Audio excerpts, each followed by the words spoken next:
Hello guys. आज हम एक एरे का प्रोग्राम बनाते हैं जिसमें हम एरे की कुछ वैल्यू डालेंगे बट उनको रिवर्स प्रिंट करके दिखाएंगे। सपोज करो मैंने एक एरे का साइज लिया 5। मैंने वैल्यू डाली 1 2 3 4 एंड 5। तो प्रिंट होके जो आएगा वो रिवर्स हो गया, मतलब 5 पहले, फिर 4, देन 3, देन 2, देन 1। ठीक है। तो हम प्रोग्राम लिखते हैं पहले। इसको भी हम दोनों तरीके से करेंगे, स्टैटिक और डायनेमिक दोनों तरीके से। तो पहले हम स्टैटिकली यूज़ करते हैं एरे को। तो हम दो हेडर फाइल ऐड कर लिया हमने, एक stdio और एक audio.h। void main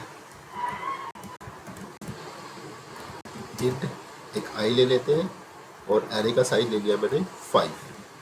ठीक है। क्लियर करा ली स्क्रीन को, प्रिंट कराया, एंटर दी एरे। एक लूप चलाते हैं।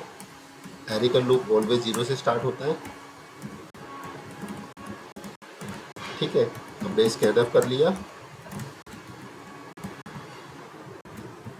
ए ऑफ आई ले लिया। इतना काम हो गया मेरा इनपुट के लिए। अब मुझे आउटपुट देना है।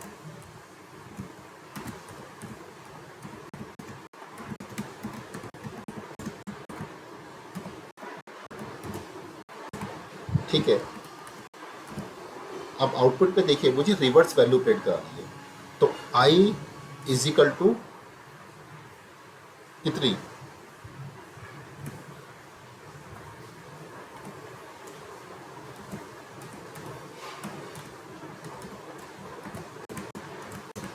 प्रिंट कराते हैं। अभी समझते हैं हमने क्या लिखा है और कैसे वैल्यू वो प्रिंट कर रहे हैं।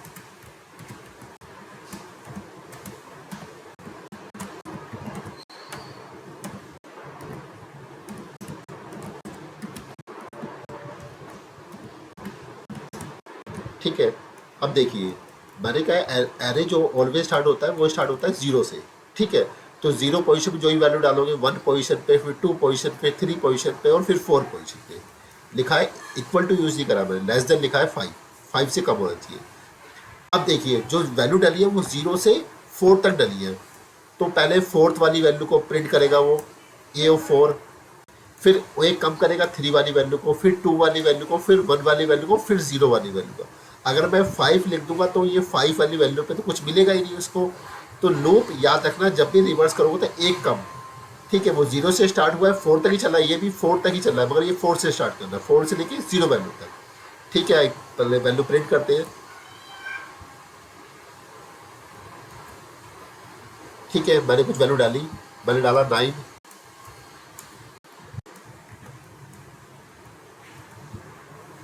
पहले 6 प्रिंट हो गया है, फिर 1 प्रिंट हो गया है, फिर 0 प्रिंट हो गया है, फिर 7 प्रिंट हो गया है, फिर 9 प्रिंट हो गया है। ठीक है। तो याद रखना जब भी आप इनपुट और आउटपुट में डिफरेंस है रिवर्स वाले केस में, आपको लूप 0 से वैल्यू स्टार्ट हो रही है तो वो 4 तक, तो आपको 0 वैल्यू वैल्यू भी प्रिंट करनी है। ये तो हो गया स्टैटिक एरे से। अब आप डायनेमिकली यूज़ करते हैं। तो मैंने कहा था डायनेमिकली यूज़ करने के लिए हमें पता नहीं है कि ऐसे हम लिख सकते हैं एरे को। तो हम क्या करते हैं, मैक्सिमम साइज ले लेते हैं एरे का। कोई पर्सन कितना डाल सकता है मैक्सिमम, मैंने 50 60, तो मैं 100 ले लिया। कोई 100 वैल्यू भी मुश्किल से डालेगा किसी भी एरे के अंदर। तो मैंने मैक्सिमम वैल्यू डिफाइन कर दी और एक वेरिएबल डिक्लेयर कर लिया LIMIT, लिमिट नाम का। ठीक है। तो गाइस पहले इसको इनपुट ले लेते हैं यूजर से।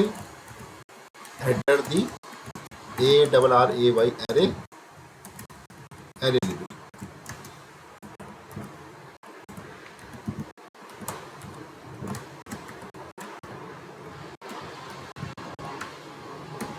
लिमिट को इनपुट कर दिया। अब आप क्या करते हैं, जहाँ जहाँ मैंने 5 लिखा है LIMIT लिमिट, और यहाँ पर बोल लिमिट। अब क्या है, ये 5 वाला जो फंडा था वो क्लियर हो जाएगा हमारा।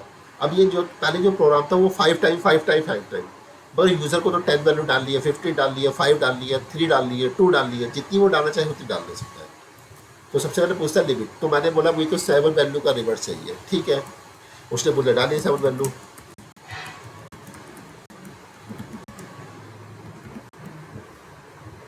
ठीक है।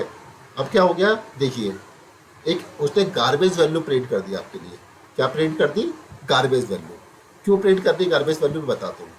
देखिए हमने लिमिट ली 7, यहाँ पर जो लिमिट आई वो आई 7, तो 7 से 0, तो 7 6 5 4 3 2 1 और 0, 8 वैल्यू हो गई। कितनी वैल्यू हो गई? 8 वैल्यू। तो मैंने जैसे ही पहले 5 लिखा था उसका एक कम लिखा था, तो यहाँ पर भी माइनस, अब 1 कर दीजिए, फिर डालते हैं 7 वैल्यू। ठीक है, फिर कुछ वैल्यू ले लेते हैं।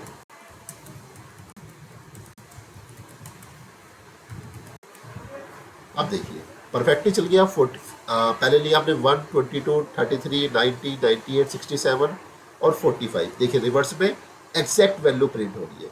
तो गाइस आपको थोड़ा ध्यान रखना है जब आप डायनेमिकली बनाओगे और विदाउट डायनेमिकली बनाओगे। ठीक है, तो आपको समझ में आया होगा प्रोग्राम कैसे काम कर रहा है। आपको प्रैक्टिस करनी पड़ेगी एक दो बार, उसके बाद आपको क्लियर हो जाएगा। Thanks for watching this video.